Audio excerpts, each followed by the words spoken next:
বাংলাদেশের সর্বোচ্চ আদালত একটি ঐতিহাসিক রায় প্রদানের মাধ্যমে জামাত ইসলামীর রেজিস্ট্রেশন হরণ করে নেওয়ার যে অধিকার হরণ করে নেওয়া হয়েছিল তা আবার ফিরিয়ে দেওয়ার নির্দেশ দিয়েছেন। এই প্রেক্ষিতেই আমিরে জামাত আজকের এই অনুষ্ঠানের আয়োজন করেছেন।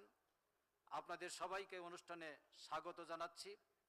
মহাগ্রন্থ আল কোরআন থেকে তেলাওয়াতের মাধ্যমে আমাদের অনুষ্ঠান শুরু হবে। Here present honorable ambassadors, diplomats, distinguished person, ladies and gentlemen, we are going to start our program recitation from the Holy Quran.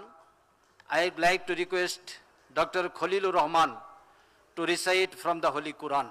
Dr. Khalilur Rahman.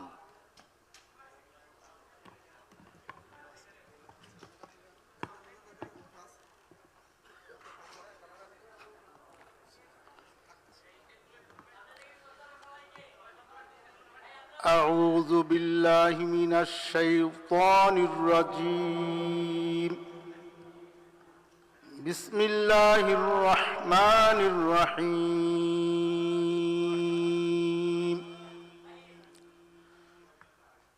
وقاتلوهم حتى لا تكون فتنة ويكون الدين كله لله আমানতু বিল্লাহ। আল্লাহ সুবহানাহু ওয়া তাআলা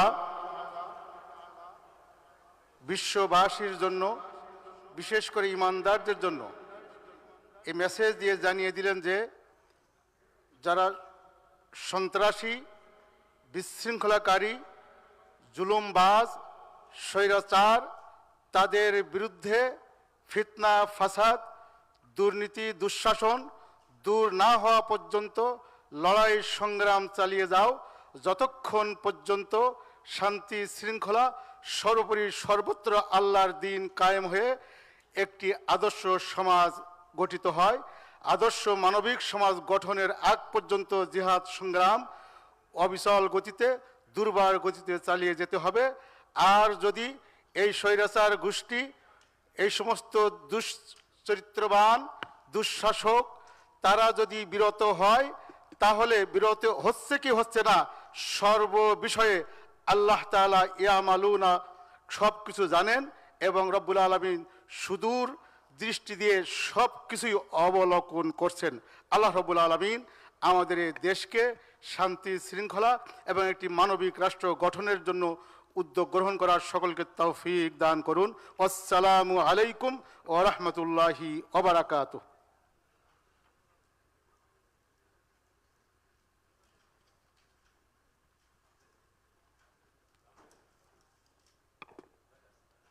সম্মানিত অতিথিবৃন্দ, এখন আজকের এই অনুষ্ঠানে গুরুত্বপূর্ণ বক্তব্য পেশ করবেন বাংলাদেশ জামাত ইসলামীর সম্মানিত আমির, জনতার নেতা, মানবিক নেতা doctor Shafiqur Rahman. Now I would like to request honourable Amir Jamaat professor doctor Shafiqur Rahman to deliver his valuable speech to the audience.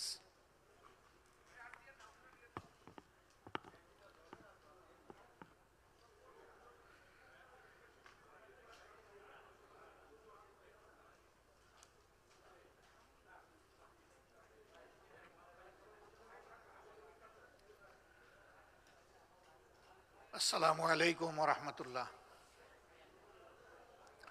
Alhamdulillahi rabbil alamin. والصلاة والسلام على رسوله الكريم وعلى آله وصحبه وأهل بيته أجمعين. আজকের এই ঐতিহাসিক মুহূর্তের গুরুত্বপূর্ণ এই সমাবেশে উপস্থিত সম্মানিত সুধীজন, সাংবাদিক বন্ধুগণ, সিভিল সোসাইটির গুরুত্বপূর্ণ ব্যক্তিবর্গ, বিভিন্ন ডিপ্লোম্যাটিক মিশনের সম্মানিত বন্ধুগণ, রাজনৈতিক দলসমূহের নেতৃবৃন্দ, ধর্মীয় সংগঠনের নেতৃবৃন্দ, সুধীমণ্ডলী, আমরা আজকের এই আয়োজনে আপনাদের সকলকে আন্তরিকভাবে স্বাগত জানাচ্ছি। আমরা কৃতজ্ঞ আপনারা আপনাদের মূল্যবান সময় স্যাক্রিফাইস করে এখানে এসেছেন। I'd like to give special thanks those who came from different diplomatic missions here, the honorable ambassadors and high commissioners and their colleagues. Welcoming, thanking you all. সম্মানিত বন্ধুগণ, বাংলাদেশের জন্মের 53টি বৎসর এক এক করে অতিবাহিত হয়েছে।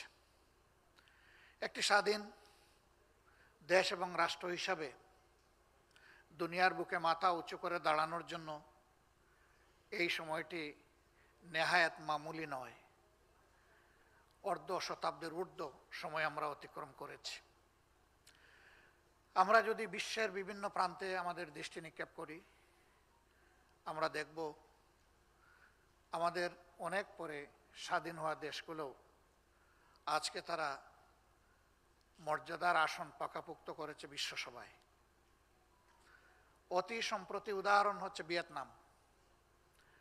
দীর্ঘ গৃহযুদ্ধ এবং যুদ্ধের পরে তারা মুক্তি লাভ করে তাদের ইকোনমিকে, অর্থনীতিকে, সামাজিক শৃঙ্খলাকে, সুশাসনকে এবং মানবাধিকারকে অনেক উঁচুতে তুলে ধরতে সক্ষম হয়েছে। আমাদের সৌভাগ্য যে আমরা বাংলাদেশের মতো একটি দেশ পেয়েছিলাম যেখানে মানুষের ভাষা ইউনিফর্ম, একই ধরনের, যেখানে মানুষ যুগ যুগ ধরে মিলেমিশে বিভিন্ন ধর্ম, বর্ণ, গোত্র শান্তিপূর্ণ সহাবস্থান করছিল। এমন একটি দেশ, এমন একটি সমাজ পাওয়ার পরেও কেন আমরা দেশটাকে সুন্দর করে সাজাতে পারলাম না? তার সম্ভবত উত্তর একটাই, এই সমাজ পরিচালনার দায়িত্ব যাদের উপর অর্পিত হয়েছিল তারা জনগণের আমানতের সদ্ব্যবহার করেন নাই, অপব্যবহার করেছেন। ক্ষমতায় যিনি যখন গিয়েছেন কিভাবে ক্ষমতা ধরে রাখা যায় এবং আবার ফিরে আসা যায়, এটাই ছিল তাদের মুখ্য উদ্দেশ্য। জাতিকে মন উজাড় করে কিছু দেওয়ার বিষয় রাজনীতিবিদরা এদেশে প্রমাণ করতে পারেননি। দুর্ভাগ্য এতটুকু গিয়ে ঠেকেছে যে যখনই ক্ষমতা থেকে কেউ চলে গেছেন, সাথে সাথেই দুর্নীতির অভিযোগে কেউ গ্রেফতার হয়েছেন, কেউ দেশ ছেড়ে পালিয়েছেন। আর কারো কারো অবস্থা ক্ষমতা মাঝপথে রেখেই তারা দেশ থেকে চলে গেছে। কেন তারা এই সৎসাহসটা করতে পারলেন না? কেন অন্যান্য দেশের মতো ক্ষমতার পরিবর্তনের সাথে সাথেই অস্থিরতা তৈরি হবে? কেন রাজনীতিবিদদেরকে ইতিহাসের তলানিতে আশ্রয় নিতে হবে? তার কারণ সামাজিক দায়বদ্ধতা অভাব ছিল, সততার অভাব ছিল, ভিশনের অভাব ছিল এবং ইনসাফের অভাব ছিল। এই মেজর অভাবগুলোর কারণেই সমাজ বিশ্বের বুকে আজও বুক উঁচু করে, মাথা উঁচু করে দাঁড়াতে পারল না। এই ধরনের একটা প্রেক্ষাপটে বাংলাদেশ জামায়াতে ইসলামী 1979 সাল থেকে তার যাত্রা আনুষ্ঠানিকভাবে শুরু করে, 79 থেকে শুরু করে 2025 আমাদের এই যাত্রাপথ কখনো আমাদের জন্য মসৃণ ছিল না। দফায় দফায় আমাদের উপরে বিভিন্ন ধরনের অনৈতিক, অন্যায্য বোঝা চাপানো হয়েছে। আমাদের গতি এবং পথকে স্তব্ধ করতে চেষ্টা করা হয়েছে। তার সর্বশেষ আঘাতটি আমাদের উপরে এসেছে বিগত সরকার আমলে 2010 সালের 29 জুন থেকে শুরু করে 2024 সালের 4 আগস্ট পর্যন্ত। এই দীর্ঘ পথ পরিক্রমায় জামাত ইসলামের শীর্ষ নেতৃবৃন্দকে বিচারিক আদালতে সাজানো মিথ্যা মামলায় কাউকে ফাঁসি দিয়ে দুনিয়া থেকে বিদায় করা হয়েছে, আবার কাউকে জেলের ভিতরে মৃত্যুর দিকে ঠেলে দেওয়া হয়েছে। আমরাই একমাত্র সেই দুঃখ জর্জরিত দল, যেই দলের 1 থেকে 11 জন পর্যন্ত ক্রমান্বয়ে সিরিয়ালি 11 জন নেতাকে দুনিয়া থেকে নিষ্ঠুরভাবে বিদায় করে দেওয়া হয়েছে। আমাদের নিবন্ধন কেড়ে নেওয়া হয়েছে, আমাদের প্রতীকটিও কেড়ে নেওয়া হয়েছে। পুরাটা সময় জুড়ে 15.5 বৎসর আমাদেরকে স্বস্তিতে কোথাও বসতে দেওয়া হয়নি। অফিসগুলা কার্যত তালা মেরেই রাখা হয়েছিল। নিজেদের ঘর দুয়ারে আমরা শান্তিতে থাকতে পারিনি। পিতা পুত্র দুপুরের খাবার খেতে বসেছেন, সেখান থেকে তুলে নিয়ে তাদের বিরুদ্ধে রাষ্ট্রদ্রোহী মামলা দেওয়া হয়েছে। এই সব কিছুর বাস্তব সাক্ষী আপনারা। আমাদের অসংখ্য লোককে খুন করার পাশাপাশি বিপুল সংখ্যক সহকর্মীকে গুম করা হয়েছে।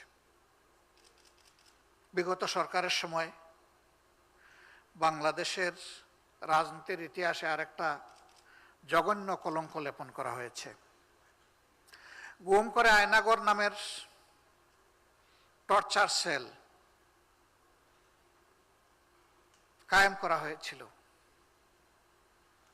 সেখানে বছরের পর বছর আমাদের সহকর্মীদেরকে, অন্যান্য দলের বিশিষ্টজনকে, সমাজের গুরুত্বপূর্ণ লোকদেরকে, আলিম উলামাকে দীর্ঘদিন সেখানে আননোটিসড, আনরেকর্ডেড বন্দি রেখে শারীরিক মানসিক নির্যাতন করা হয়েছে। যত লোক এরকম এনফোর্স ডিসঅ্যাপিয়ারেন্সের শিকার হয়েছিলেন তারা সবাই ফিরে আসেননি। তাদের অল্প সংখ্যক কেবলমাত্র ফিরে এসেছেন, বাকিদের কোনো হদিস নেই। কোথায় তারা আছেন, আদৌ কি বেঁচে আছেন, তার কোনো জবাব কারো কাছে নেই। 2013 সাল এবং 2021 সাল এদেশের আলিম উলামার উপরে ক্র্যাকডাউন করা হয়েছিল। হেফাজতের সঙ্গত প্রতিবাদে হেফাজতে ইসলামের সেখানে নারকীয় হত্যাকাণ্ড চালানো হয়েছে, আর নিহত মানুষগুলাকে নিয়ে উপহাস করা হয়েছে নির্মমভাবে। দফায় দফায় আলিম উলামাকে জেলে নেওয়া হয়েছে, অপমান অপদস্থ করা হয়েছে। এদেশের সাংবাদিকরাও রেহাই পাননি। যে সমস্ত সাংবাদিক সরকারের অসৎ ইচ্ছা বাস্তবায়নের সঙ্গে হয়নি, তাদের উপরে অত্যাচারের করগ নেমে এসেছে। সাগরণীর ঘটনা এখনো বেদনাদায়ক হয়ে আসছে, তার কোনো কিলকিনারা এখনো হয়নি। এরকম আরো বহু সাংবাদিককে হত্যা করা হয়েছে। এমনকি দেশ থেকে কিডন্যাপ করে পার্শ্ববর্তী দেশে নিয়ে ফেলে দেওয়া হয়েছে। এই সমস্ত বেদনাদায়ক ঘটনার সাক্ষী আমাদের প্রিয় বাংলাদেশ এবং বিশ্ববাসী। বাংলাদেশ জামাত ইসলামের নিবন্ধনটি আমরা নিয়েছিলাম সকলের মতোই 2008 সালে। যে শর্তে তখন আমাদেরকে নিবন্ধন দেয়া হয়েছিল, সেই শর্তের কোনো বিচ্যুতি জামাত ইসলামী করে নাই। আমাদের অন্যান্যদের মতোই নিবন্ধনের সাথে সাথে আমাদের দলীয় প্রতীকটিও আমাদের জন্য বরাদ্দ হয়েছিল। নিবন্ধন পরবর্তী একটা নির্বাচনে সেই প্রতীক নিয়ে জামাতে ইসলামী নির্বাচনও করেছে। কিন্তু 2009 সালে দুর্ভাগ্যজনকভাবে সরকারের ইঙ্গিতে একটি বিশেষ মহল রাজনৈতিক প্রতিহিংসার বশবর্তী হয়ে আমাদের নিবন্ধন বাতিল করার জন্য অন্যায্যভাবে বেআইনিভাবে আদালতে যায়। আদালতও এখতিয়ার বহির্ভূতভাবে এই মামলাকে আমলে নিয়ে একটা মিসক্যারিয়েজ অফ জাস্টিস উপহার দিয়েছেন, ন্যায়ভ্রষ্ট রায় উপহার দিয়েছেন। সেই রায়ের ভিত্তিতে, হাইকোর্টের রায়ের ভিত্তিতে আমাদের নিবন্ধনটি বাতিলের পর্যায়ে চলে যায়। আমরা এর বিরুদ্ধে আপিল করি। সেই আপিল অনেক চড়াই উতরাই, দীর্ঘ আইনি লড়াইয়ের পর 1 জুন 2025 সাল আপিল সেটেল হয় এবং আপিল বিভাগ সর্বসম্মত রায়ে হাইকোর্টের দেওয়া রায়কে অবৈধ এবং বাতিল ঘোষণা করেন। একই সাথে 2013 সালে এই রায় প্রকাশ হওয়ার আগে জামাতে ইসলামীর যে অবস্থা ছিল, তার নিবন্ধন, তার প্রতীক, সেই বিষয়টি সমাধান করার জন্য, দ্রুত সমাধান করার জন্য নির্বাচন কমিশনকে তারা নির্দেশ প্রদান করেন। আমরা মহান আল্লাহর শুকরিয়া আদায় করি যে আল্লাহ রাব্বুল আলামিন দীর্ঘদিন পরে হলেও আমাদের হারানো অধিকারটা আমাদেরকে ফেরত দিয়েছেন। এই দীর্ঘ আইনি লড়াইয়ে আমরা রাজনৈতিক বন্ধুদেরকে আমাদের পাশে পেয়েছি সমবেতী হিসাবে। মিডিয়াও অনেকেই আমাদেরকে সহযোগিতা করেছেন, আমাদের শুভাকাঙ্ক্ষীরা আমাদের পাশে থেকেছেন। ডিপ্লোম্যাটিক কোরের respectable members, they also assisted us and encouraged us. আমরা এইভাবে সমাজের সংশ্লিষ্ট সকলেই, যারা আমাদের এই কষ্টে, শুধু আমাদের এই আইনি লড়াই নয়, আমাদের উপর যত ধরনের জুলুম হয়েছে সেই জুলুমের প্রতিবাদ করেছেন, আমাদের পাশে থেকেছেন, সাহস জুগিয়েছেন, পরামর্শ দিয়েছেন, দোয়া করেছেন। বিশেষ করে আইনি লড়াইয়ে যে সমস্ত আইনজীবীবৃন্দ নেতৃত্ব দিয়েছেন, অংশগ্রহণ করেছেন, তাদের সকলকে বাংলাদেশ জামাত ইসলামীর পক্ষ থেকে গভীর কৃতজ্ঞতা এবং আন্তরিক অভিনন্দন জ্ঞাপন করছি।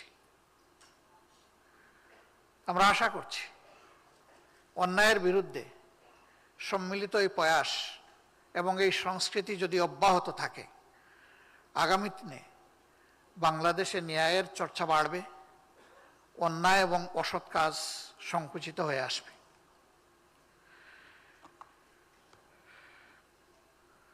সম্মানিত সুধীমণ্ডলী, বাংলাদেশ জামাত ইসলামী তার জন্মলগ্ন থেকে বাংলাদেশকে একটি স্বাধীন, স্বনির্ভর, সার্বভৌম, মানবিক দেশ হিসাবে গড়ার জন্য তার প্রয়াস চালিয়ে আসছে। বাংলাদেশ জামাত ইসলামী ডেফিনেটলি দুনিয়ার শ্রেষ্ঠতম আদর্শ, কোরআনিক আদর্শের ভিত্তিতেই তার নীতি এবং কর্মসূচি পরিচালনা করে থাকে। আমরা আমাদের প্রিয় দেশকে দুর্নীতি এবং দুঃশাসন মুক্ত, ন্যায় এবং ইনসাফযুক্ত, সকলের জন্য দল মত ধর্মের ঊর্ধ্বে উঠে সমান সাংবিধানিক অধিকার প্রতিষ্ঠার করার লক্ষ্যে আমাদের কাজ আমরা চালিয়ে যাচ্ছি। 5 আগস্টের এই পরিবর্তন বা বিপ্লব না হলে হয়তোবা আজকেও আমরা আমাদের এই অধিকার ফেরত পেতাম না। এই জন্য আমি বিশেষভাবে জুলাই এবং আগস্টের বিপ্লবীদেরকে অন্তরের অন্তঃস্থল থেকে কৃতজ্ঞতা এবং ধন্যবাদ জ্ঞাপন করছি। জাতিকে মুক্ত করতে গিয়ে, ফ্যাসিবাদের অভিশাপ থেকে মুক্ত করতে গিয়ে যারা জীবন দিয়েছেন, আল্লাহ তাদের সকলকে শহীদ হিসাবে কবুল করুন। আহত এবং পঙ্গু যারা হয়েছেন তাদের প্রতি আমাদের গভীর সমবেদনা। আল্লাহ তাদেরকে ধৈর্য ধরার এবং সুস্থতার নিয়ামত দান করুন। সম্মানিত সুধীমণ্ডলী এবং সাংবাদিকদের মাধ্যমে প্রিয় দেশবাসী, এই যারা জীবন বাজি রেখে একটা পরিবর্তনের জন্য লড়াই করেছিল, তারা শুধুমাত্র ফ্যাসিজমকে বিদায় করার জন্য লড়াই করেনি, বরঞ্চ ফ্যাসিবাদ মুক্ত একটা দেশ গড়ার জন্য লড়াই করেছিল। আনফরচুনেটলি ফ্যাসিবাদীরা বিদায় নিয়েছে, কিন্তু ফ্যাসিজম বাংলাদেশ থেকে এখনো বিদায় নেয়নি। তার কালো ছায়া এবং ভূত এখনো জাতির ঘাড়ে রয়ে গিয়েছে। এই জন্য প্রয়োজন হবে একটি অবাধ, সুষ্ঠু এবং গ্রহণযোগ্য নির্বাচন অনুষ্ঠানের, যার মধ্য দিয়ে একটি ন্যায্য সরকার গঠিত হবে, যারা জনগণের কাছে দায়বদ্ধ থাকবে। কিন্তু সেই নির্বাচনটি কিভাবে অনুষ্ঠিত হবে? এই নির্বাচন অনুষ্ঠানের ক্ষেত্রে বাংলাদেশ জামাতে ইসলামীর রয়েছে ঐতিহাসিক একটি অবদান, জাতি যেটা স্মরণ করে এবং এই মুহূর্তে বেশি মনে পড়ে। এই জাতি স্বাধীনতার পর যখন জনগণ তাদের ভোটের অধিকার প্রয়োগ করতে পারছিল না, একটা স্লোগান ছিল হুন্ডা গুন্ডা ঠান্ডা। এই পর্যায়ে যখন নির্বাচন চলে গিয়েছিল,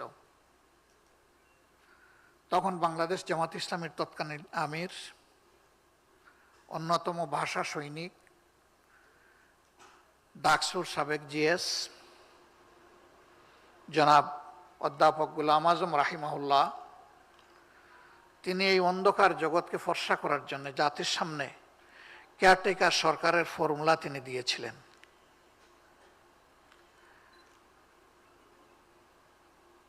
হুসেন মোহাম্মদ এরশাদ সাহেবের শাসনামলের পতন হলে যে নির্বাচনটি অনুষ্ঠিত হয়েছিল, কার্যত তার দেওয়া ফর্মুলার ভিত্তিতে অনুষ্ঠিত হয়েছিল।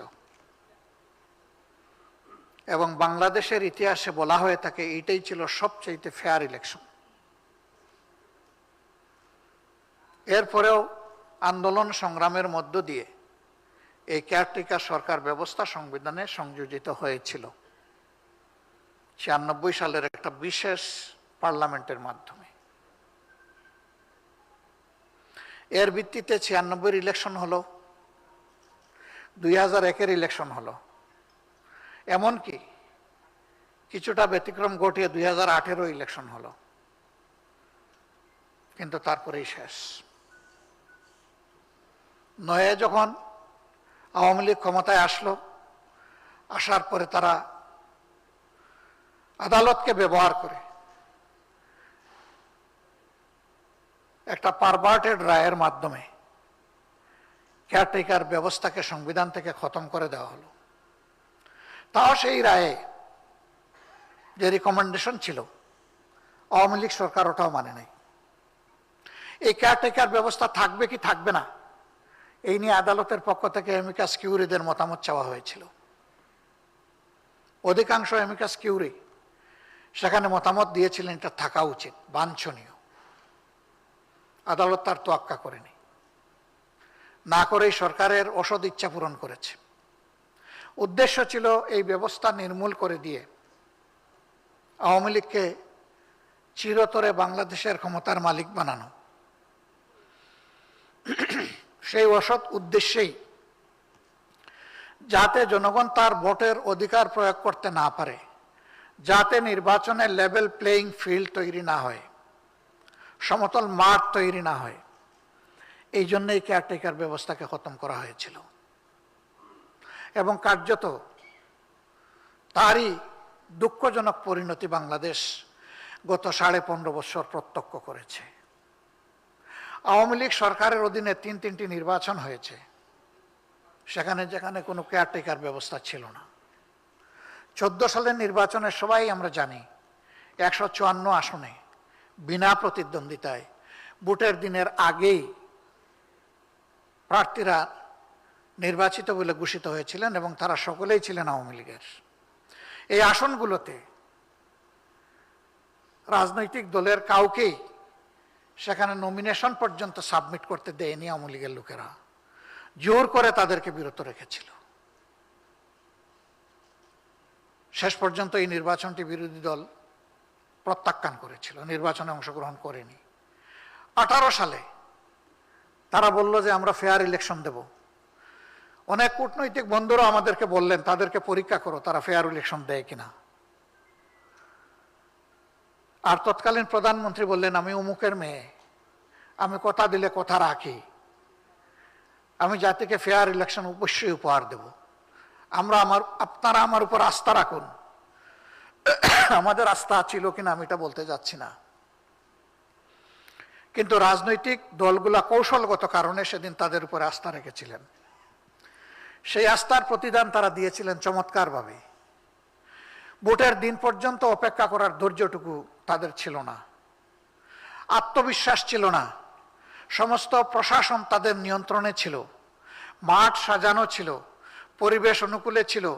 বিরোধী দলের প্রার্থীদেরকে গড় থেকে বের হতে দেওয়া হয়নি। আমাদের দলেরই 12 জন প্রার্থীকে জেলে রাখা হয়েছিল 23 জনের মধ্যে। এরকম বিএনপির বিপুল পরিমাণ প্রার্থীকে জেলে পুরা হয়েছিল, গড় থেকে বের হতে দেওয়া হয়নি।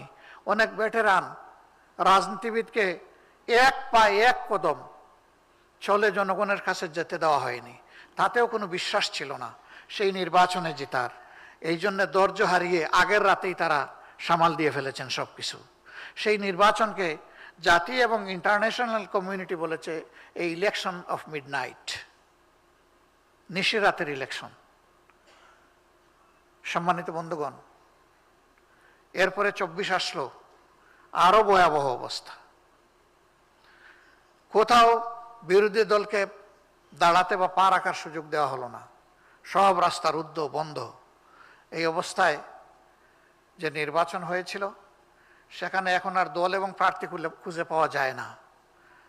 তখন আরেকটা বিচিত্র দৃশ্য রাজনৈতিক প্রেক্ষাপটে ভেসে উঠল। আওয়ামী লীগ নিজের দল এবং সিম্বল দিয়ে একজনকে দাঁড় করাইল, আবার দলের ভিতর থেকে আরেকজনকে ইন্ডিপেন্ডেন্ট বা স্বতন্ত্র প্রার্থী হিসাবে দাঁড় করালো। এই নির্বাচনকে জনগণ বলেছে আমি এবং ডামির নির্বাচন। আমি মানে আওয়ামী লীগ, ডামি মানে তাদেরই লোক। এই নির্বাচন হওয়ার পরে তারা ঘোষণা দিলেন 41 সাল পর্যন্ত বাংলাদেশ থাকবে তাদের দখলে। আমরা তখন জেলে, অনেকদিন ধরেই জেলে ছিলাম। রাজনৈতিক বন্ধুরা কনফিউশনে পড়েছেন কেউ কেউ, এই জাতির বোধহয় আর কোনো মুক্তির পথ খোলা নেই, দরজা চিরতরে বন্ধ হয়ে যাচ্ছে কিনা। কিন্তু না, এরকম একটি ফার্সিক্যাল ইলেকশনের পরেই আল্লাহ তাআলা এই জাতিকে মুক্তির রাস্তা দেখাতে শুরু করলেন। আমাদের সন্তান, আমাদের ছেলেমেয়েরা তারা তাদের একটি মামুলি ছোট্ট অধিকারের দাবিতে রাস্তায় নেমেছিল, কিন্তু সেটাকেও নির্মম কায়দায় দমন করতে গিয়ে এইখানে এই সরকারের পচা শামুকে পা কেটেছে। তারা ধারণা করেছিলেন অতীতের ন্যায্য সঙ্গত সকল আন্দোলনকে যেভাবে গায়ের জোরে তারা দমিয়ে দিয়েছেন, এবারেরটাও তারা সেইভাবে পারবেন, কিন্তু এটি আর হয়ে ওঠেনি। সন্তানদের মা বাবারা, সঙ্গীরা, শিশুরা যখন রাস্তায় নেমে এসেছে যে মরলে পুরা জাতি একসাথে মরব, এটি হবে আমাদের মরণপণ যুদ্ধ, এই অক্টোপাসের পেট থেকে বের হওয়ার জন্য, আলহামদুলিল্লাহ শেষ পর্যন্ত সরকারের পতন হয়েছে অপমানজনকভাবে। এবং এই প্রথম বাংলাদেশ লক্ষ্য করল একটা সরকারের পতনের পর সরকারের দায়িত্বশীল নেতৃবৃন্দ দেশে থাকার সাহস করতে পারলেন না। এর আগেও আন্দোলনের মুখে অনেক সরকারের পতন হয়েছে, কিন্তু দেশ ছেড়ে এইভাবে কেউ পালাননি। তাদের অপরাধের মাত্রা কি পরিমাণ ছিল এখান থেকে এটা অনুমান করা যায়। জাতি আশ্বস্ত হয়েছিল, যাক জ্বালাইয়া হলেও গেল তো, এখন দেখা যায় না, যায় না তো, লেগেই আছে। ওই পা ভাঙ্গা ল্যাংড়া ভূত এখনো মাঝে মাঝে এসে উকিঝুঁকি দেয় বিভিন্ন তাই আকারে ইঙ্গিতে, অপার থেকে উস্কানিমূলক নির্দেশনা আসে।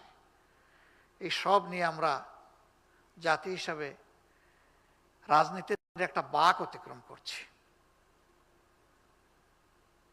আমাদের দেশে লক্ষ লক্ষ যুবক বেকার এবং তাদের অধিকাংশ শিক্ষিত। শিক্ষিত হয়ে কেন বেকার থাকবে? শিক্ষিত লোকগুলা তো 1 মিনিটের জন্য বেকার থাকার কথা না।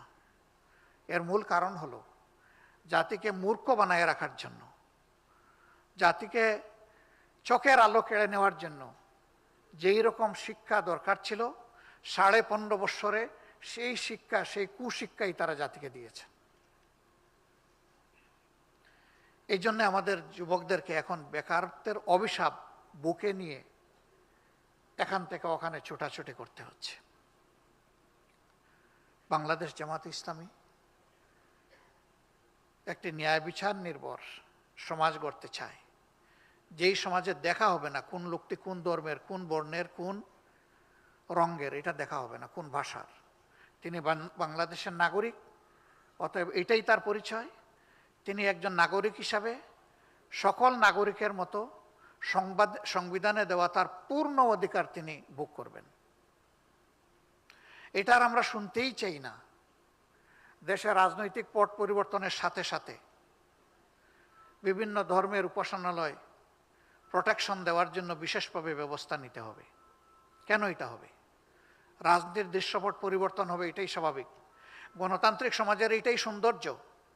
একবার একদল শাসন করবে, জনগণ তাদের শাসন বিবেচনায় নেবে, নিয়ে যদি ভালো মনে করে আবার আনবে, যদি ভালো মনে না করে তাহলে তাদেরকে বদলাবে, যাদেরকে ভালো মনে করে তাদেরকে সুযোগ দেবে। যারা বিরোধী দলে যাবে তারা ন্যায্য কাজে সরকারকে সহযোগিতা করবে, সরকার ভুল করলে শুধরাবে, ধরে দিবে। যদি তারা না শুধরায় প্রতিবাদ করবে, প্রতিবাদের ভাষা না বুঝে প্রতিরোধ করবে। এটি হচ্ছে বিরোধী দলের কাজ। কিন্তু আমাদের সংস্কৃতিতে এটা গড়ে ওঠেনি। আমরা পাশ করলে বলি নির্বাচন শতভাগ সুষ্ঠু, আর আমরা ক্ষমতায় না যেতে পারলে আমরা বলি যে এই নির্বাচন দুষ্ট। এটা মানি না। এবং সাথে সাথে এটাও বলি যে একদিনের জন্য শান্তিতে থাকতে দিব না সরকারকে। এই ইতিহাসও বাংলাদেশে আছে, এবং এটি আওয়ামী লীগ করেছে, অন্য কেউ করে নাই। সম্মানিত ভাইরা, এইভাবে ইতিহাসের সিঁড়ি বেয়ে আস্তে আস্তে আমাদের দেশ এগিয়ে চলছে। আমাদের এই যে যুব সমাজ বুক চিতিয়ে লড়াই করলো, জীবন দিল, পঙ্গু হলো, 2 চোখ নাই, 2 হাত নাই, 2 পা নাই, 1 হাত নাই, 1 পা নাই, মেরুদণ্ডে বুলেট নিয়ে বাসায় কিংবা হাসপাতালের বেডে অবশ হয়ে প্যারালাইজড হয়ে পড়ে আছে। এদের চাহিদাটা কি? খুব বড় নয়। এদের চাহিদা ছিল we want justice, we don't want to see any disparity anywhere in the society. আমরা ন্যায় বিচার চাই এবং আমরা কোনো বৈষম্য সমাজের কোথাও দেখতে চাই না। যদি এটা নিশ্চিত করতে হয় তাহলে অবশ্যই গুরুত্বপূর্ণ সংস্কার সম্পন্ন করে সরকারের প্রধান যিনি, তার ঘোষিত সময়ের ভিতরে একটি সুষ্ঠু নির্বাচন অনুষ্ঠিত করতে হবে, যেখানে জনগণ ভোট দিবে এবং ভোটের যথাযথ প্রতিফলন দেখতে পাবে। এই ভোট নিয়ে কেউ কোনো ইঞ্জিনিয়ারিং করার দুঃসাহস দেখাবে না। এই মুহূর্তে আমি গভীর কৃতজ্ঞতা জানাতে চাই দেশে এই পরিবর্তনে, দেশের ভিতর থেকে আমরা যারা লড়েছি, সমান তালে আমাদের সাথে পৃথিবীর বিভিন্ন প্রান্তে যে সমস্ত বাংলাদেশি ভাই বোনেরা আছেন তারাও লড়াই করেছেন। কিন্তু দুর্ভাগ্যজনকভাবে তাদের বেশিরভাগই, তাদের না আছে এনআইডি, না আছে ভোটের তালিকায় নাম। এই জন্য আমাদের অত্যন্ত বলিষ্ঠ, ন্যায্য, স্বচ্ছ, স্পষ্ট দাবি, বিদেশে অবস্থানরত প্রত্যেকটি বাংলাদেশিকে ভোটের অধিকার তাদেরকে দিতে হবে।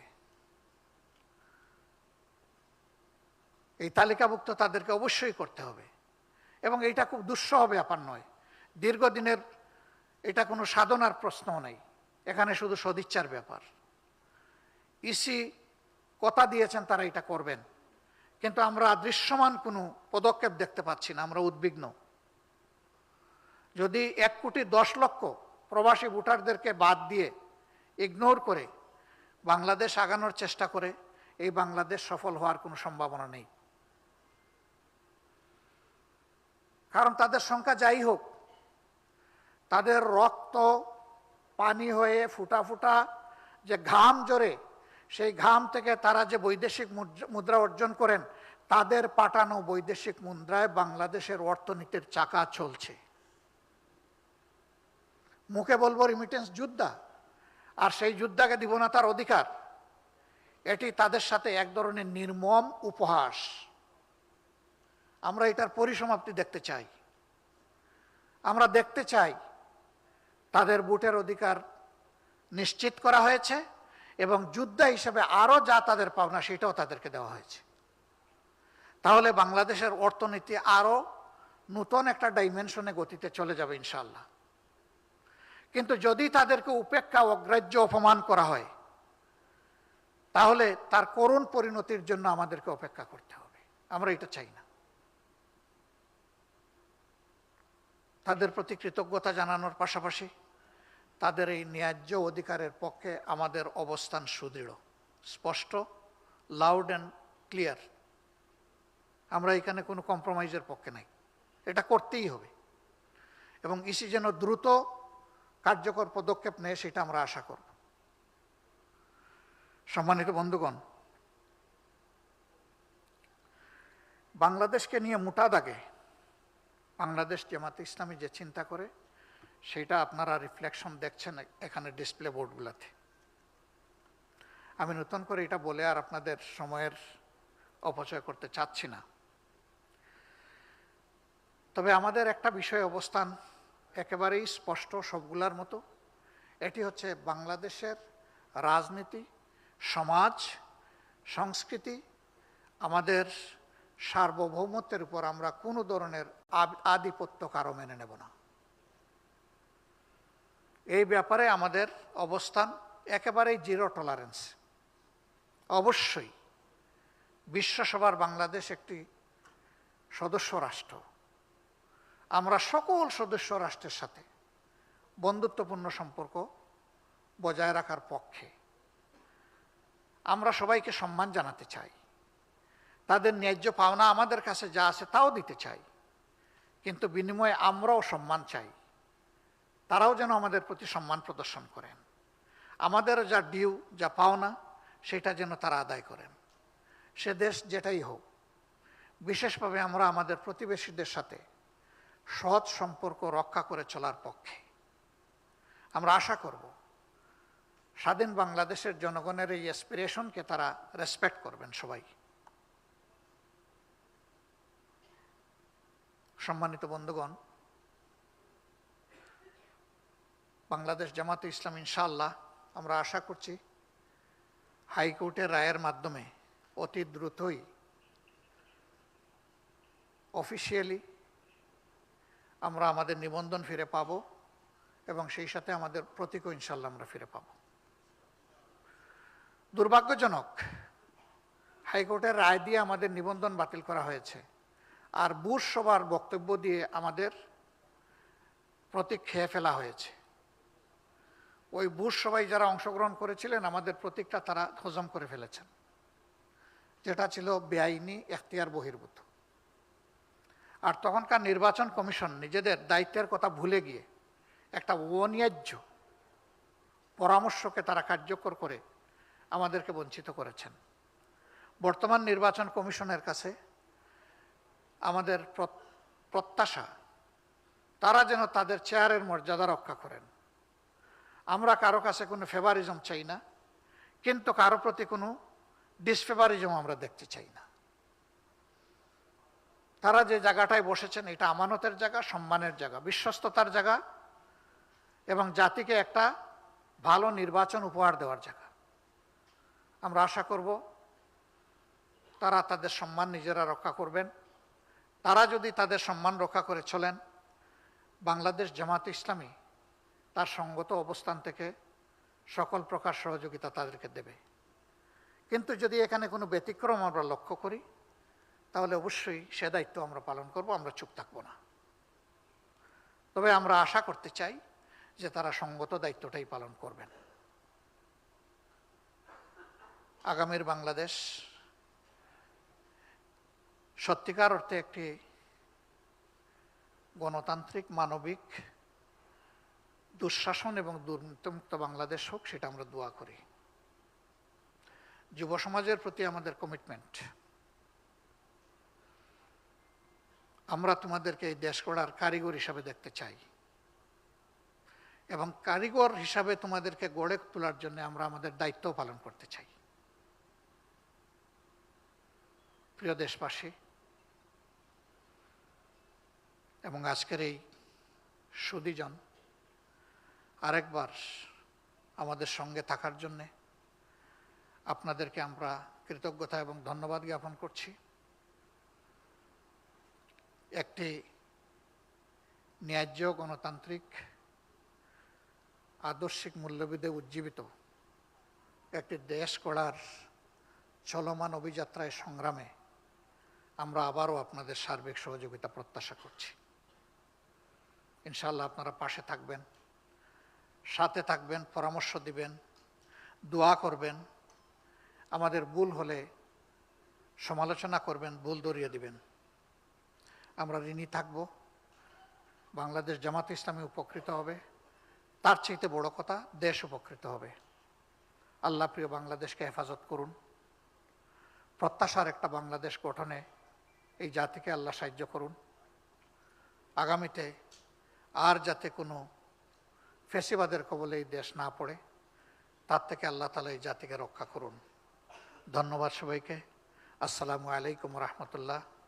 Thanks to all our respected guests, those who came from the diplomatic corps.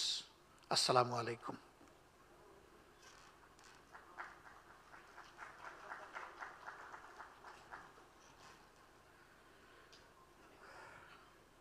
সবাইকে ধন্যবাদ। আমাদের আজকের এই আয়োজন সম্পৃক্ত, যদি আপনাদের কারো কোনো জিজ্ঞাসা থাকে, ইউ আর কর্ডিয়ালি ইনভাইটেড। আপনারা জিজ্ঞেস করতে পারেন। অগ্রাধিকার অবশ্যই সাংবাদিক বন্ধুদের, তবে বাকিরাও সুযোগ পাবেন ইনশাল্লাহ। একটু হাত তুললে আমরা সহযোগিতা করবো ইনশাল্লাহ। কারো প্রশ্ন থাকলে? আছে, প্রশ্ন আছে। জি, আপনি প্রশ্ন করুন। সালাম আলাইকুম, মাননীয় আমির। আমার নাম মাজহারুল ইসলাম, নিউজ 24-এ কাজ করি। আমার প্রশ্ন হচ্ছে নির্বাচন রিলেটেড। সেটি হচ্ছে এই আপনাদের যে নির্বাচনের নিবন্ধন বাতিল করা হয়েছিল, আপনারা বলেছেন যে সেটি রাজনৈতিক প্রতিহিংসার কারণে বাতিল হয়েছে। তো এই যে নির্বাচন কমিশন বা যারা এর সাথে জড়িত ছিল, যারা এই প্রতিহিংসার শিকার হয়ে আপনাদের নিবন্ধন বাতিল করেছিল, তাদের বিরুদ্ধে আপনারা আইনি কোনো পদক্ষেপ নেবেন কিনা, এক। আরেকটা বিষয় হচ্ছে যে প্রধান নির্বাচন কমিশন বা নির্বাচন কমিশনের দায়িত্ব নিয়ে একটি রাজনৈতিক দল ইতিমধ্যেই তারা নানান ধরনের প্রশ্ন তুলেছেন যে বর্তমান নির্বাচন কমিশনের আমলে সুষ্ঠু নির্বাচন হওয়া সম্ভব নয়। আপনি আজকে আপনার বক্তব্যে কিছু জিনিস নিয়ে উদ্বেগ জানিয়েছেন। আপনারা কি মনে করেন যে এই নির্বাচন কমিশনের অধীনে একটি সুষ্ঠু নির্বাচন হওয়া সম্ভব কিনা? ধন্যবাদ আপনাকে দুইটা মূল্যবান প্রশ্ন করার জন্য। আপনার প্রথম প্রশ্ন হচ্ছে, আমাদের অধিকার অন্যায্যভাবে যারা কেড়ে নিয়েছিলেন, এর সাথে যারা কুশলী এবং সম্পৃক্ত, তাদের ব্যাপারে আমরা আইনগত কোনো পদক্ষেপ নেব কিনা, এই ব্যাপারে আমরা সেরকম কোনো চিন্তা এখনো করিনি। 2 নম্বর, দেখেন যে বাংলাদেশ মামলার ভারে জর্জরিত। আমাদের কোর্টগুলাই বোঝা বহন করতে পারছে না। আর কত বোঝা আমরা এই কোর্টের উপরে তুলে দেব, সেটাও আমাদেরকে চিন্তা করতে হবে। তবে হ্যাঁ, এই অপসংস্কৃতির অপনোদনের জন্য এরকম একটা পদক্ষেপ নেওয়াটাই ন্যায্যতার দাবি। আমরা চিন্তা করব বিষয়টা। দ্বিতীয়ত, আপনি প্রশ্ন করেছেন যে কি জানি নির্বাচন কমিশনের নিউট্রালিটি নিয়ে। যে তাদের আন্ডারে একটা নির্বাচন সুষ্ঠু হবে এটা আমরা আশা করি কিনা। আমরা এখনো আশা নিরাশার এই কথাটা বলতে চাচ্ছি না, আমরা তাদের পারফরমেন্স আরও দেখতে চাই। তাদের পারফরমেন্সই প্রমাণ করবে যে তারা কি করবেন না করবেন। সেই ক্ষেত্রে আমাদের এইটা একটা রিকমেন্ডেশন আছে, দাবি আছে, যে জাতীয় নির্বাচন হচ্ছে সিদ্ধান্তকারী নির্বাচন, জাতির ভাগ্য নিয়ন্ত্রণের নির্বাচন। এর আগে যদি স্থানীয় সরকারের নির্বাচন হয়, যেটা নিয়ে এখন পাবলিক সাফারিং হিউজ, আপনারা জানেন যে একমাত্র ইউনিয়ন পরিষদ ছাড়া স্থানীয় সরকারের আর কোনো স্তর এখন কার্যকর নেই। এতে জনগণ খুবই কষ্ট পাচ্ছে এবং ক্ষতিগ্রস্ত হচ্ছে। এই নির্বাচনটা আগে হওয়ার দাবি আমাদের আছে। এই নির্বাচনের মধ্য দিয়ে নির্বাচন কমিশনের সক্ষমতা এবং সদিচ্ছা দুইটারই প্রমাণ পাওয়া যাবে ইনশাল্লাহ। ধন্যবাদ আপনার। জি বলুন। নাম সাইফুল শাহিন, আমি নাগরিক টেলিভিশনে কাজ করি। আমার দুটি প্রশ্ন। একটি আপনি হচ্ছে তো নাগরিকদের পক্ষেই বলবেন, বলেন।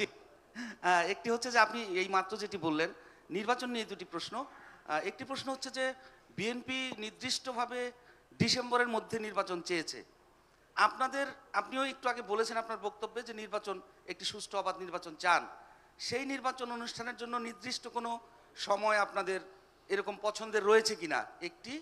আর দ্বিতীয়টি হচ্ছে, যেহেতু আপনি স্থানীয় সরকার নিয়ে কথা বললেন, একটা জাতীয় নির্বাচনের আগে স্থানীয় সরকার একটা করে শেষ করি।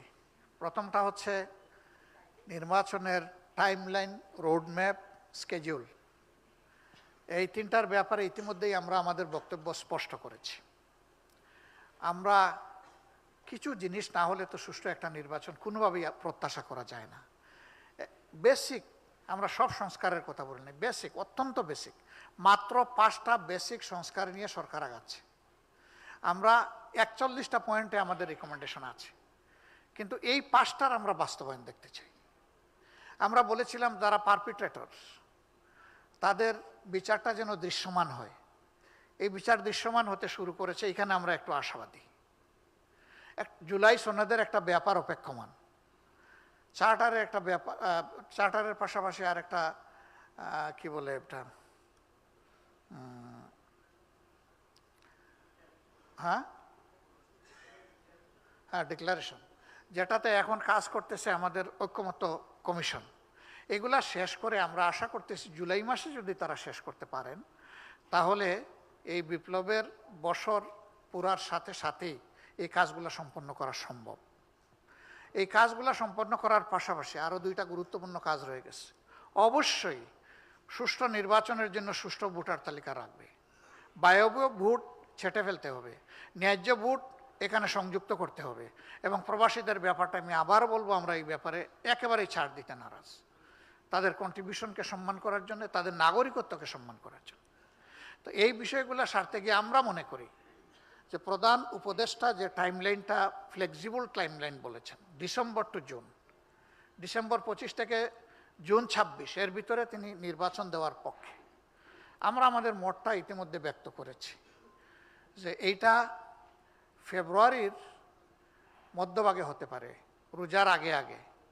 কোনো কারণে যদি এই সমস্ত শর্ত পূরণ করতে গিয়ে না হয়, তাইলে কোনো অবস্থায় এপ্রিল পার না হওয়াটা ভালো হবে। কারণ মে মাস থেকে আমাদের দেশের আবহাওয়া কিন্তু ক্রমাগত খারাপের দিকে যায়। এটা নির্বাচনের জন্য উপযুক্ত কোনো সিজন হবে না। আমরা এইভাবেই আমাদের মতামতটা ব্যক্ত করেছি, কিন্তু আমরা বেঁধে দেওয়ার অধিকার রাখি না। আমরা যদি নির্দিষ্ট করে বলে দেই, তাহলে তো এটা সিদ্ধান্তের পর্যায়ে চলে যায়। সিদ্ধান্ত নেবে সরকার, আমরা তো সিদ্ধান্ত নেব না। আমরা আমাদের মতামত জানাতে পারি, আমাদের দাবি জানাতে পারি, আমরা সেটি জানিয়েছি। থ্যাংক ইউ আপনাকে। আর দ্বিতীয় প্রশ্নটা ছিল যে জাতীয় নির্বাচনের আগে স্থানীয় সরকার নির্বাচন আপনারা চান কিনা? হ্যাঁ, সেটাই তো বললাম যে আমরা চাই। Thank you. মানুষের সাফারিংটা দূর হোক, সেই জন্য চাই। নির্বাচন কমিশনের সক্ষমতা এবং নিরপেক্ষতা প্রমাণ হোক, সেটা আমরা চাই। জি, আসসালামু আলাইকুম। আমি ওবায়দুল হক মারুফ, মোহনা টেলিভিশন থেকে। জি, আমি জানতে চাচ্ছি যে সম্প্রতি জামাতের শীর্ষ নেতা এডিএম আজহারের যে বেকসুর খালাস হয়েছে, একই সঙ্গে আমরা দেখেছি যে জামাতের শীর্ষ নেতৃবৃন্দকে যে ফাঁসির রায় কার্যকর করা হয়েছে এবং বিভিন্ন মেয়াদে সাজা দেওয়া হয়েছে, সেই ব্যাপারে সেটা আইন সিদ্ধ ছিল কিনা, এবং সম্প্রতি আদালত যেভাবে বলেছে যে সেটা একটি বিচারিক হত্যাকাণ্ড, জামাত ইসলামী আগামী দিনগুলোতে বিচার বিভাগের কাছে এই বিষয়টি নিয়ে ভিন্নভাবে কিছু প্রত্যাশা করে কিনা, এবং তারা বিষয়টি কিভাবে দেখছে এবং সামনের দিকে কি পরিকল্পনা আছে? ধন্যবাদ। ধন্যবাদ আপনাকে। খুবই গুরুত্বপূর্ণ একটা প্রশ্ন। দেখেন, আমাদের আদালত বলেছে এটা মিসক্যারেজ অফ জাস্টিস। আর ব্রিটেনের আদালত একই মামলায়, সেখানে একটা মামলা কন্টেস্ট করেছিলেন চৌধুরী মঈনুদ্দিন, সেই মামলায় তাদের উচ্চ আদালত রায় দিয়েছে it's a genocide to the justice. এটা হলো বিচারের গণহত্যা। মামলা করলেন একটা, তারা বলল গণহত্যা। এটা কেন বলল? কারণ মামলা মাত্র একটা ছিল না, অনেকগুলা ছিল। এই জন্য সবগুলাকেই তারা কগনিজেন্সে নিয়ে বলেছে এটা বিচারের গণহত্যা, বিচার গণহত্যা করা হয়েছে। তা আমরা এই বিষয়টাকে অবশ্যই গুরুত্বের সাথে নিয়েছি এবং আমরা এর প্রতিকারের জন্য ইতিবাচকভাবে আগানোর আশা রাখি। প্রস্তুতি আমাদের চলছে, আপনারা দোয়া করবেন। তবে একটা কথা ভেরি ভেরি ক্লিয়ার করতে চাই, আমরা চাই না বিচার বিভাগকে ব্যবহার করে আমাদের উপর যে অবিচার করা হয়েছে, সেইটা আমরা যে বিচার চাইব সেখানে কারো উপর অবিচার করা হোক, এটা আমরা চাই না। আমরা চাই ওরা যেন ন্যায় বিচারটা পায় এবং আমরা বিশ্বাস করি তারা ন্যায় বিচার পাইলে তারা তাদের উপযুক্ত শাস্তি পেয়ে যাবে ইনশাল্লাহ। এই জীবনগুলো আর ফেরত আসবে না, কিন্তু দুনিয়াবাসীর সামনে এটা পরিষ্কার হয়ে গিয়েছে এই রায়ের মাধ্যমে যে তাদেরকে কিভাবে খুন করা হয়েছে। আর কারণ এই মনে হচ্ছে পিছনে আমি মোহাম্মদ আলী হাজিরি বলছি, আইপিটিভিতে কাজ করি। হচ্ছে আপনারা অলরেডি প্রতিবেদনে উল্লেখ করেছেন যে বিপ্লবে যাদের ভূমিকা ছিল তাদের প্রতি আপনাদের সমর্থন, যেটা কিন্তু ইদানিং আমরা দেখতে পাচ্ছি যে অনেক রাজনৈতিক দল বা ব্যক্তি তারাও কিন্তু এটা যাদের অবদান আজকের এই অবস্থা তাদের সাথে বলা যায় যে কিছুটা বেমানি বা তাদের বিরুদ্ধে কথা বলা, মানে এটা এখন শুরু হয়েছে বলা যায় 1 বছর হওয়ার আগের থেকে।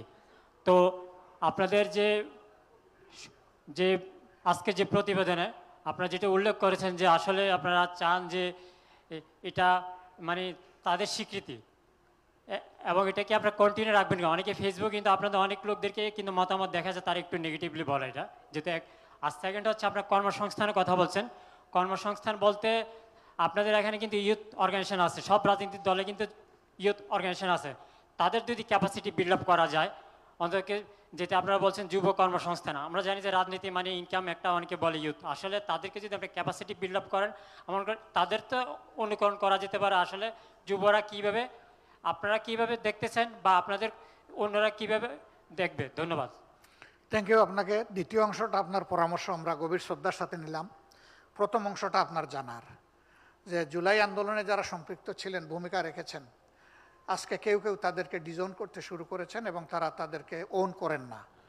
আমাদের অবস্থান একেবারেই বিপরীত। আমরা এই আন্দোলনের পরে আপনারা লক্ষ্য করবেন আজ পর্যন্ত এই আন্দোলনের মামুলি কোনো ক্রেডিট আমরা দাবি করিনি, বরঞ্চ আমরা এই আন্দোলনের ক্রেডিট দিচ্ছি বাংলাদেশের জনগণকে, নেতৃত্বের ক্রেডিট আমরা দিচ্ছি যুব সমাজকে। আমরা কি করেছি আমাদের ছোট্ট অবস্থান থেকে যারা শহীদ হয়েছেন আমরা চেষ্টা করেছি দ্রুততম সময়ে তাদের পরিবারের কাছে গিয়ে পৌঁছার, সান্ত্বনা দেওয়ার এবং আমাদের পক্ষে মানবিক দায়িত্ব যেটুকু পালন করা সর্বোচ্চ সম্ভব সেটা করার আমরা চেষ্টা করেছি। কিন্তু এটা আমরা বলতে পারবো না যে তাদের প্রতি আমাদের যে দায়িত্ব সবটা আমরা পালন করতে পেরেছি, বাট আমরা শ্রদ্ধার সাথে তাদেরকে স্মরণ করেছি, তাদের পাশে আছি, চেষ্টা করছি। বেশ কয়েকটি শহীদ পরিবারের দায়িত্ব সাংগঠনিকভাবে জামাত ইসলামী নিয়েছে এবং এটা পালন করে চলছে। আপনারা দোয়া করবেন এই কাজগুলো যেন আমরা পারি। আমরা শহীদদেরকে স্মরণে রাখার জন্য, ইতিহাসের অংশ হিসাবে ধরে রাখার জন্য ইতিমধ্যে শহীদদের প্রোফাইল সংগ্রহ করে সেই ব্যাপারে আমরা ইতিহাসের অংশ হিসাবে স্মরণিকা তৈরি করেছি। 10 ভলিউম আপনাদের হাতে গিয়েছে, আরও 2টো ভলিউম রেডি হয়েছে এবং আরও যেগুলা যখনই আমরা পাবো সেগুলোর অপেক্ষায় আছি। 3টা ভাষায় আপাতত এটা আমাদের ওয়েবসাইটে পাওয়া যাবে অল্প কিছু দিনের মধ্যেই, যাতে যেখান থেকে যে ইচ্ছা করে সেটা যেন দেখতে পারে। আমরা এই সমস্ত প্রোফাইল তৈরির ক্ষেত্রে শতভাগ যাচাই বাছাই করে সতর্কতার সাথে আমরা এগিয়েছি যাতে কোনো ভুল ভ্রান্তি না হয়। তারপরে আমরা এটা দাবি করতে পারবো না যে আমাদের কোনো ভুল নাই, কারণ এটা মানুষের রচিত বা তৈরি। ওরকম কোনো ভুল কারো কাছে ধরা পড়লে আপনারা সাহায্য করবেন। যারা আহত পঙ্গু হয়েছেন তাদের সংখ্যাটা আমাদের হিসাবে ছিল 24,000-এর ঊর্ধ্বে, এখন শুনতে পাচ্ছি এটা 30,000-এর কম বেশি, কথা কাছাকাছি। এ সংখ্যাটা বিশাল। আমরা তাদের সকলের কাছে পৌঁছতে পারিনি, তবে তাদের বৃহৎ অংশের কাছে আমরা পৌঁছার চেষ্টা করেছি এবং তাদের পাশেও আমরা আমাদের অবস্থান থেকে যতটুকু সম্ভব আমরা দাঁড়ানোর চেষ্টা করেছি। আমরা বরাবরই বলে আসছি তাদের এই অবদানের কথা গভীর শ্রদ্ধার সাথে জাতি স্মরণ রাখবে। আমরা রাখতে চাই, তাদেরকে জাতির সোনালী ইতিহাসের অংশ বানিয়ে রাখতে চাই। ধন্যবাদ আপনাকে প্রশ্ন করার জন্য। আসসালামু আলাইকুম, আমি রমিজ হোসেন, চ্যানেল 24-এ কাজ করি। আপনারা তো আপনাদের নিবন্ধন ফেরত পেয়েছেন, সেই ক্ষেত্রে আপনাদের যে প্রতীক সেটা নিয়ে সম্ভবত 2016 সালে ফুলকোট সভায় সেটা প্রতীক হিসেবে বাদ দেওয়া হয়েছিল। এটার বিষয়ে আপনাদের মাননীয় সুপ্রিম কোর্ট যে রায় দিয়েছেন সেই রায়ে তারা বলেছেন 13 সালের আগে জামাতে ইসলামী যে অবস্থায় নির্বাচন কমিশনে ছিল সেই অবস্থা রেস্টোর করার জন্য, ফিরিয়ে দেওয়ার জন্য। আর আপনারা জানেন যে প্রতীক ছাড়া কোনো দল নিবন্ধিত হয় না, নাই। অতএব একই সাথে এটা প্যাকেজ ডিল, আলাদা কিছু না। ইনশাআল্লাহ দাঁড়িপাল্লা, আপনাদের প্রতীকও দাঁড়িপাল্লা, সেই ক্ষেত্রে ফুলকোট সভাতে সম্ভবত আপনাদের প্রতীকটাকে বাদ দেওয়া হয়েছে। এরকম আরো বহু প্রতীক বাংলাদেশে আছে যেটা রাষ্ট্রীয় অনেক গুরুত্বপূর্ণ জায়গার প্রতীক। এই কারণে বাংলাদেশ জামাতে ইসলামীর দাড়িপাল্লা যেতে পারে না, এবং যখন দাড়িপাল্লা প্রতীক সহ আমাদেরকে নিবন্ধন দেওয়া হয় তখনও আদালতের প্রতীক ছিল দাড়িপাল্লা। জি, ধন্যবাদ।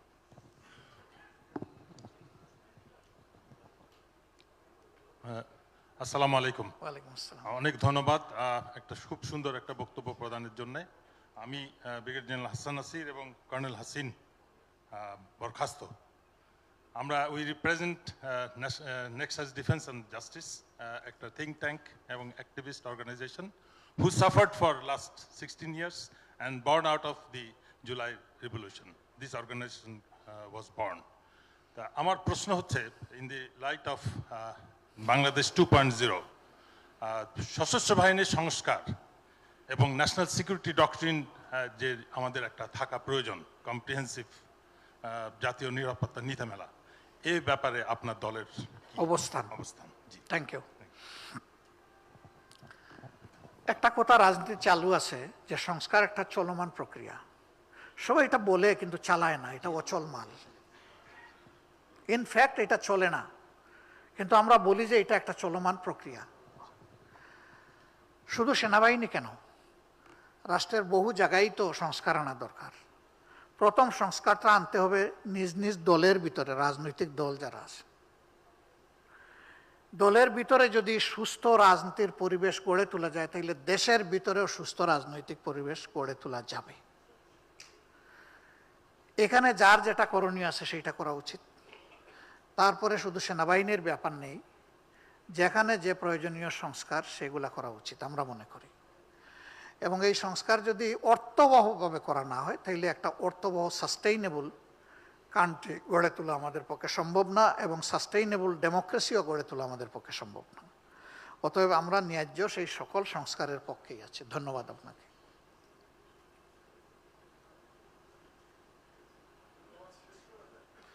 আলহামদুলিল্লাহ, মনে হচ্ছে আর মেজর কোনো। আসসালামু আলাইকুম, আমি খান মোহাম্মদ মামুন, আমি প্রথম আলো পত্রিকাতে কাজ করি। আমার জানা জায়গাটা আবার হচ্ছে আপনারা শুরু বলেছিলেন, এরপরে এপ্রিল পর্যন্ত সেই বিষয়টাতে আপনারা নমনীয় দেখাচ্ছেন। তো বিএনপির পক্ষ থেকে হচ্ছে ডিসেম্বরের মধ্যে নির্বাচনের জোর দাবি জানানো হচ্ছে। আমার জানার জায়গাটা হচ্ছে যদি ডিসেম্বরে নির্বাচন হয় আপনারা সব আসনে লড়ার মতো, অথবা হচ্ছে ডিসেম্বরের যে নির্বাচন যদি কোনোভাবে হয় তাহলে সেখানে আপনারা কতটুকু লড়াই করতে পারবেন? ধন্যবাদ। ওনার বক্তব্যটা কিছু ক্লিয়ার হয়েছে আর কিছু সাউন্ডের কারণে ক্লিয়ার হয়নি। আমি বলতেছি আপনার পক্ষে। উনি জানতে চেয়েছেন যে আমরা ফেব্রুয়ারি টু এপ্রিল একটা ফ্লেক্সিবল টাইম আমরা মেনশন করেছি। প্রথমে ফেব্রুয়ারি বলেছিলাম, পরে এপ্রিল পর্যন্ত আমরা এটাকে ফ্লেক্সিবল করেছি। আর অন্যদিকে বিএনপি তারা ডিসেম্বরকে স্ট্রিক্ট করছে। এখন যদি ডিসেম্বরে ইলেকশন হয় তাহলে সেখানে আমাদের ভূমিকা কী হবে? না, ডিসেম্বর কেন, আজকেও যদি ইলেকশন আমি দেখি যে এটা আসলে সমতল মাঠ তৈরি হয়ে গেছে এবং এখন ফেয়ার ইলেকশনের পক্ষে জাতি প্রস্তুত, সকল অর্গান প্রস্তুত, সেই ইলেকশনে তো আমরা যাব, আমাদের তো যেতে কোনো সমস্যা নেই। এটা ডিসেম্বর দিয়ে কোনো কথা না। কিন্তু এই বিষয়গুলো পরিষ্কার না করে ডিসেম্বরে এপ্রিলে হলেও তো কোনো লাভ হবে না। এই জন্য এই বিষয়গুলো পরিষ্কার হওয়া হচ্ছে বড় জিনিস, বড় চ্যালেঞ্জ। আমি একটা প্রশ্ন করি। আমার নাম তানভীর মোহাম্মদ দীপু। আমি একজন ক্ষুদ্র ব্যবসায়ী নেতা, এফবিসিসিআর মেম্বার আমি একজন। তো আমার প্রশ্নটা হলো, অ্যাসপায়ার বাংলাদেশ, ইন্সপায়ার বাংলাদেশ, বাংলাদেশকে তো গড়তে হবে, যে যাই বলুক না কেন বাংলাদেশকে তো আগায় নিয়ে যাইতে হবে। তো ভবিষ্যতে যখন আপনারা পাওয়ারে যাবেন বা একটা পর্যায়ে যাবেন, তো বাংলাদেশের এই উন্নয়নের জন্যে অর্থনৈতিক একটা রোডম্যাপ আপনারা কি মাথায় রাখছেন বা কিভাবে আগাবেন যদি একটু বলেন মেহরবানি করে।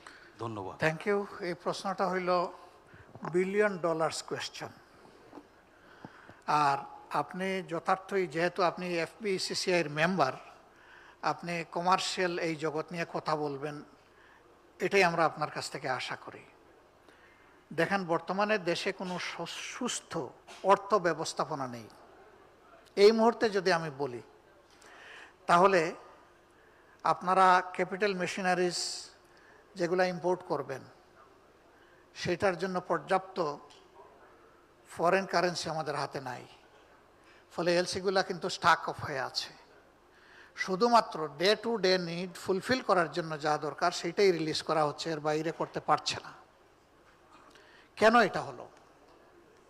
এই অবস্থা তো ছিল না তো বাংলাদেশের। বাংলাদেশ তো একটা ভালো পজিশনে ছিল, কিন্তু গত 15.5 বছরে ব্যাংকগুলাকে বিভিন্নভাবে